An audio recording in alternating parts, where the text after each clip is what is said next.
Kaya nga, anuman ang iyong paghihirap, anuman ang iyong problema, anuman ang bigat ng iyong buhay, tandaan mo ang iyong nanay, ang naging instrumento para magkaroon ka ng buhay dito sa mundo. At sana naman, kahit paano, suklian mo yung kagandahang loob niya.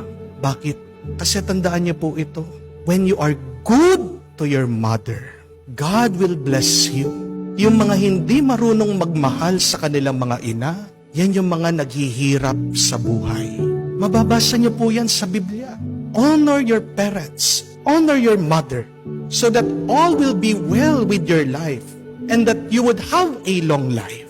Magiging matagumpay ang buhay natin dito sa mundo, hahaba ang ating buhay kung gumagalang tayo at nagmamahal tayo sa ating mga magulang, lalong-lalo na sa ating mga ina. Kaya nga, kung buhay pa yung nanay mo, puntahan mo, yakapin mo, halikan mo, kumustahin mo, kausapin mo.